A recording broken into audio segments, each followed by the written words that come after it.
friends, welcome back to A Kiki with Kita. Y'all, this show right here that I'm introducing you guys to, let's just say it's the show some are watching, but we need more people to watch it, all right? It's called Flavor TV, or A Flavor TV. It comes on their own YouTube channel, Fox Soul, and also Tubi, all right? It premiered around November 22nd. I'll be honest, I'm a little late to the game too. This is not a sponsored thing. I literally just saw it on Fox Soul and thought the show was amazing. So I'll include the links. We're 2 episodes in, so you're not too far behind. And be right on time to catch it because I think it's great. So it is created and produced by Amy Bolton Curley. I believe Keith Sweat also has something to do with the show. He's kind of dabbling in and out of there. I think he's in the credits even as a producer, probably more so behind the scenes. So, and it's really a great show. So they brought together 6 women who own 21 restaurants around the metro Atlanta area, right? And so this show is really good if you are a entrepreneur, a restaurateur, a foodie thinking about opening a restaurant or bakery, because we do have a baker in this group also. And I think you'll really enjoy the show if you like any of that content and want to learn more about kind of the behind the scenes, if you will. All right, so we start with Keisha, and the show kind of centers around her. And this idea, essentially, she is a big time restaurant owner in the metro Atlanta area. She has about 15 years of experience in metro Atlanta, and she owns, let me get this right, the Cirque Restaurant and Grill, Cirque Blue Seafood House, and the Daiquiri Factory.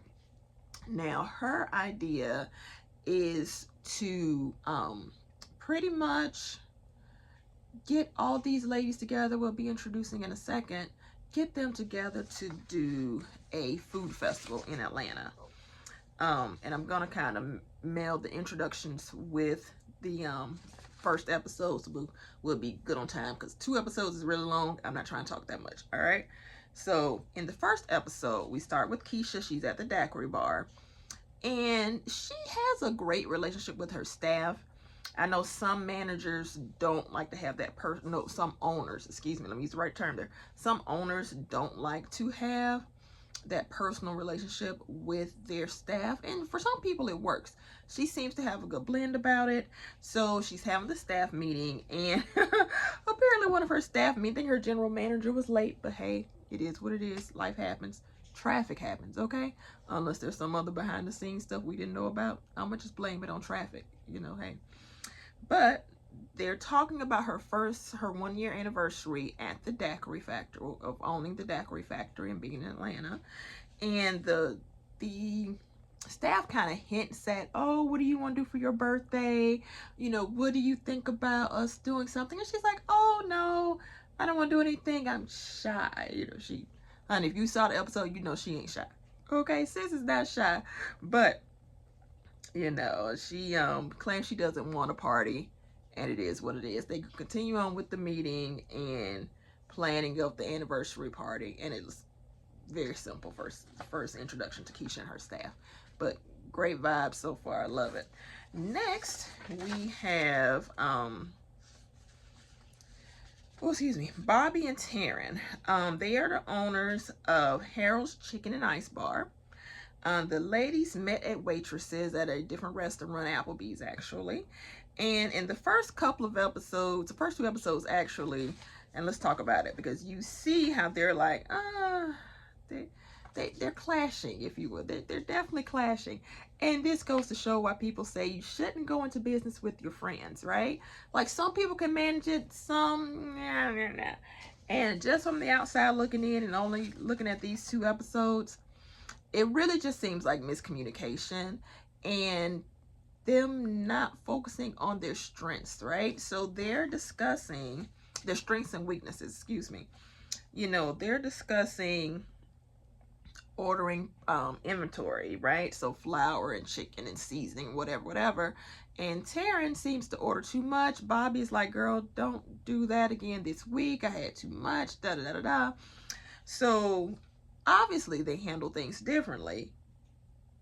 Just, to me, and I'm not in the restaurant business, but with anything with business or people partnering or relationships in general, one person is probably strong in one place, the other partner is strong in another side, right? So if she can't handle the inventory, maybe sis, maybe you should handle the inventory, right? And I'm gonna mess up their names because we're 2 episodes in and they were going pretty fast. But anyway, so I just feel like more communication, but it's probably more to the story because yeah, as we continue on, we can tell that they want to there's some contention, there's some backstory, there's definitely a backstory there. Now what we also find out is that Taryn is moving forward with opening her own restaurant, right? So and we see in even the other, I'm fast forwarding a little bit further into the next episode, but Taryn wants to open up her own restaurant, and Bobby kind of is like, listen, I heard you want to open a restaurant, why didn't you talk to me about it?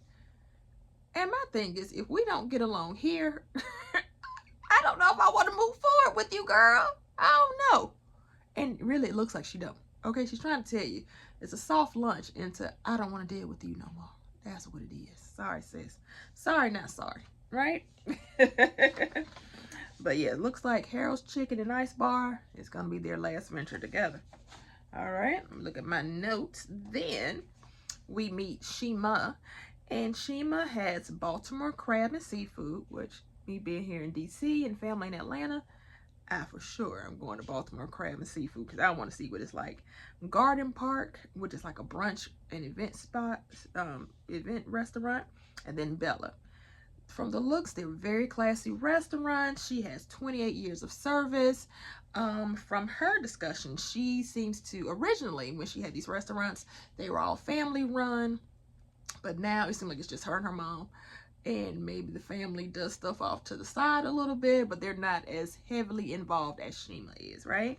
So we open our scene with Shima and her mother, Miss Myra, and they're just discussing the usual day-to-day stuff of what the plans are for the week, what inventory of drinks, like one of the bartenders brings over one of the drinks, and she's like, yeah, let's do this, let's do that, serve this, serve that, da da da. So they're just basically basic stuff, planning, it was a cute scene. The restaurant looks, actually, let me say this, all the restaurants look very nice. I know Atlanta sometimes gets a bad reputation. All the restaurants here seem to be really nice. I can't wait to go home, visit Atlanta, and see these restaurants in person. Let me put my budget together, okay? Then we are introduced to, let me make sure I do this right because I'm gonna mess it up because I have friends that names that are similar to this, but it's Andra from Cami Cakes. Now, I am familiar with Cami Cakes because I used to live in Jacksonville, Florida, and she used to have restaurant, should I call it a bakery? I guess we can call it a bakery in Jacksonville, Florida. And we knew you ordered from Cami Cakes because that pink box is signature, okay? Pink box, you had the little Cami Cake sticker on there. If you saw someone with the pink box, you knew it was Cami Cakes. I don't know if anybody else in Jacksonville used the pink box at that time. This was obviously more than 10 years ago, but you knew. And those cakes were good. Oh, they were delicious. Her business is named after her daughter, Camille. And of course, I believe, let's see, somewhere in there, she branched out from Jacksonville to Atlanta. I don't know if she still has the Jacksonville locations, but either way, I know she's in Atlanta now because I've been to her kiosk in Lenox Mall. Cake was still good. Cake was still good. And I think I bought one of the smaller pieces because it was on special, but whatever. The cake was still good. I think I ate it as I walked through the mall. It was that good. Yes. Now, in her initial scene, we see Andra and her daughter Camille talking. And she discusses that her daughter has, is diagnosed as autistic, but she is still very involved her daughter, Camille, is still very involved in the restaurant, right? So you see the mother-daughter exchange. This is so cute. And the daughter's very excited. But they're talking about Camille's next steps in life, right? Because she wants to go to college. She wants to go to SCAD, Savannah College of Art and Design. If you're an artist in the metro Atlanta area or even in the southeast region, I believe, I'm sure SCAD is well known, period. Let's be honest. SCAD has a great reputation, and her daughter is like, oh my gosh, I dreamed of going to SCAD. I love this. You know, she has such a childlike joy. What is that? I don't know. She has such a childlike joy of going to SCAD, and I'm excited to see it. I really hope she continues down that line. But Andra is really doing a great job in this relationship and letting her daughter make her own decisions and saying, hey, if you want to do this, you take the lead. I'm not going to do it for you. You're 18 plus years old. You take the lead. You can do this, right? Like, she's really pushing her to get her independence, which a lot of times I know the struggle for parents of autistic children, trying to get them independent and doing their own thing. But I think Camille can do it. I have faith. Come on, Camille. You know, I'm cheering on because I want to see her go to SCAD. But yeah, so it was such a sweet, you know, thing. But they were sitting there, they were icing the cupcakes, etc., and just really looked like they had a great mother-daughter relationship. All right, and then we have Ebony from Nouveau restaurant, and Nouveau Bar and Grill, excuse me. And in her initial scene, no, I'm sorry, let me start over. Now, Nouveau Bar and Grill has been featured on Good Morning America, and she prides herself, or her specialty, should I say, is like a shrimp and grits or seafood and grits meals. And she even is coming out with her own line of flavored grits, if you will. I believe at one of the episodes she talks about a garlic and then a cheddar and jalapeno grits line, or grits flavor packet, right? But we see her in her first scene meeting with her team. Now, I will say I love Ebony's relationship with her team and how she supports them, really elevating themselves and not just staying at Nouveau forever, right? Like, she's like, no, I want to encourage them. It seems like her mission in everything she does is to encourage the next generation or the next person to do something. She's talking about how she is building a house. She's taking her staff along the journey with it, like, hey, this is what I did, here's how you can do it too. So now she's opening a restaurant, I keep wanting to say store, a restaurant in Dallas, Texas. And at that restaurant, this team of about, I think it was 4, if I remember correctly in the episode, it's about 4 team members. They're going to be relocating to Dallas, and they will be running the store from basically the beginning. So they're going to look at the blueprints, the layouts, etc. They're going to have someone from, obviously, the Nouveau team, like their higher ups, watching them, but essentially it's going to be their program to run down there. I'm not going to lie, side note, I kind of want to see the behind the scenes of them in Dallas. She is gifting them, or offering them, excuse me, corporate housing, a corporate car. The team seems very happy and very motivated. And I just love that dynamic of, let me help. I've made it this far. Let me help you make it to the next level. I really love that about Ebony. I think that was amazing. Let me see, anybody else I'm missing? No. So at this point, also, I'm sorry, I forgot to mention too, going back to that initial party announcement for the 1-year anniversary for the Daiquiri Factory, Keisha has invited each of these ladies to her party.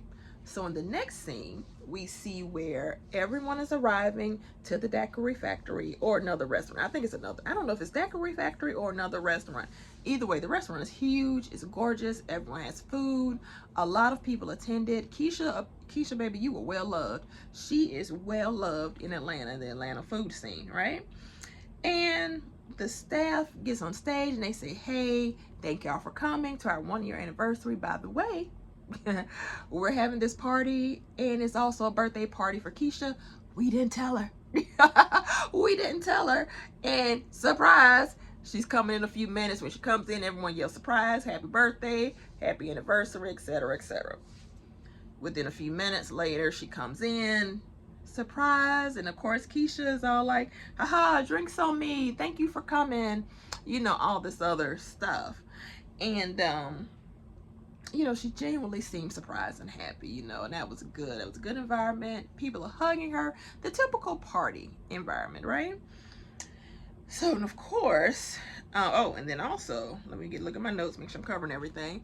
But the team also has a surprise in that Key Sweat comes, which I don't know. I'm still trying to figure out if Key Sweat is like a behind the scenes producer or what.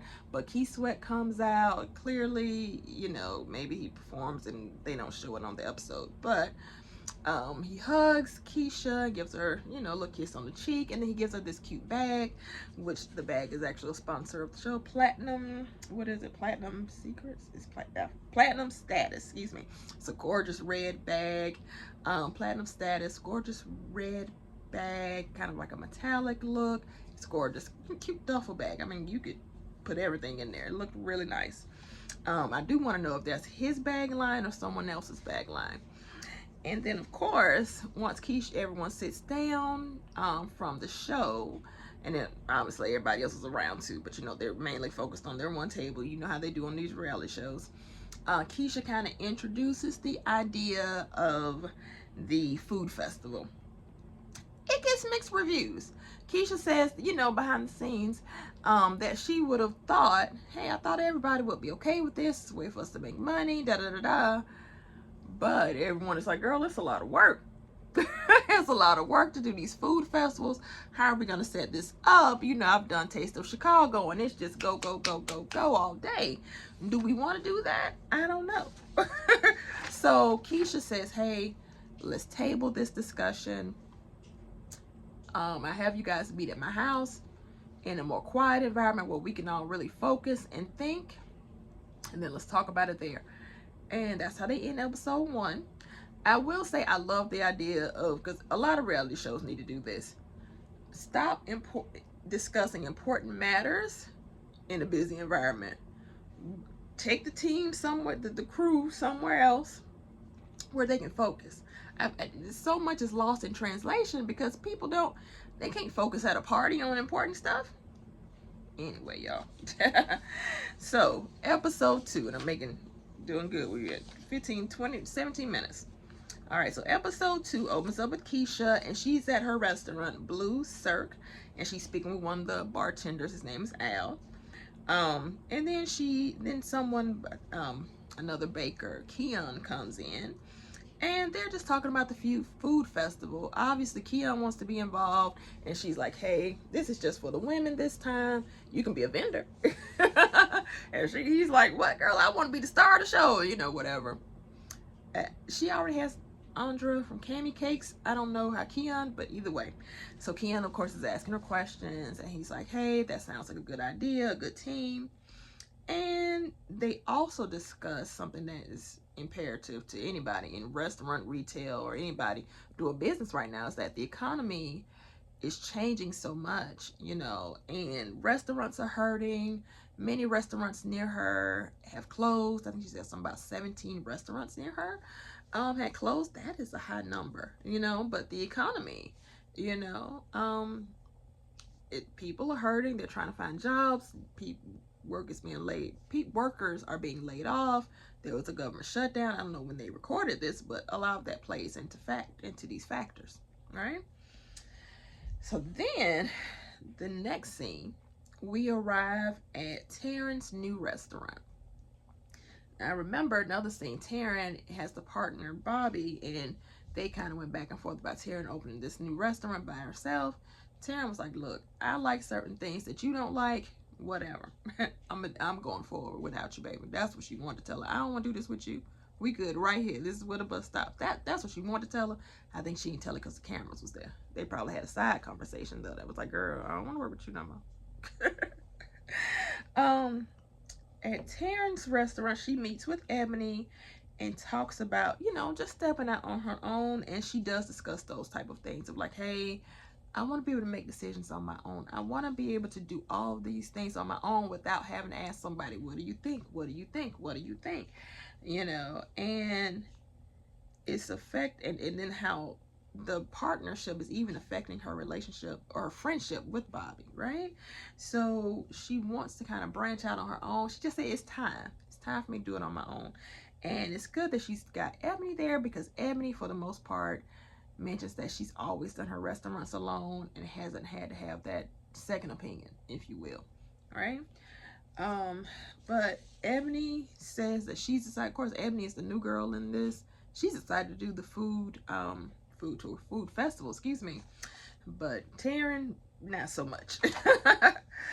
Either way, I think they're gonna move forward with it, obviously.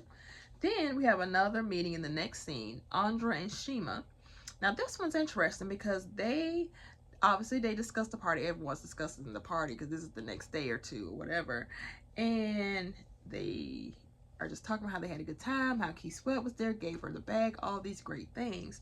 But then Andra also wants to talk to Shima because Andra has been approached by a celebrity. She doesn't mention the person's name, but about some collaborations with Cami Cakes.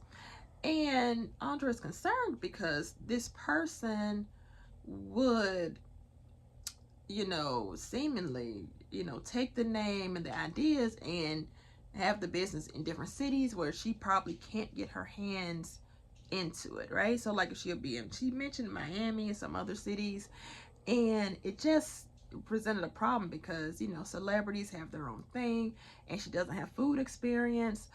The person with the food operations, you know, experience that would be working with said celebrity, would they stay with the celebrity for long? You know, all these different pros and cons, right? So they're working through all the pros and cons together, because you got to think about it. As she said, you know, the celebrity, if they have an album to put out or if they have some work to do, they're going to act.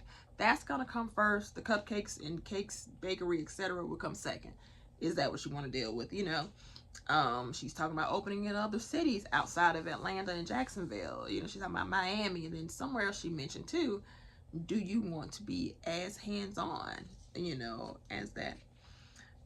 So it's a lot for Andra to think about. Shima does mention that she previously worked with K. Michelle for, what is it, the Petals restaurant K. Michelle had, and just talks about that a little bit. She doesn't bash K. Michelle, but she does talk about, like, you know, K. Michelle would have albums and all these other things and tours, etc., and the restaurant would kind of fall to the, you know, to the back. So those are things to really think about, you know. Now the ladies also, which I love here, outside of that, they also talk about collaboration, and we need more collaboration in business, period, right? So Shima approaches Andra about possibly having the cupcakes, a alcohol infused, and probably a regular cupcake too, in their like bakery or whatever section, pastry and bakery section. And she wants to collaborate with her, and of course Andra says, heck yeah, okay, because who wouldn't? Any opportunity to collab and expand your brand, do it. Okay, she's gonna do it. So the final scene is where Keisha invites everyone to her house, and baby, Keisha's house, maybe I need to go cook some chicken wings or stir a little daiquiri or something too, because Keisha's house was gorgeous. And by the way, everyone's cars were nice, everyone's houses, everything to the nines, nice. Okay. Now what Keisha also had everyone do is bring food over or have food sent over, and then I don't think anybody brought food over, but she had food sent over, had their own specialty items sent over, and had a little spread of their special dishes. And again, the topic was the food festival. So in this case, Keisha was like, look, here are the foods you all are known for. This is our own little food festival here. You know, we're going to do it nice. It's going to be fun.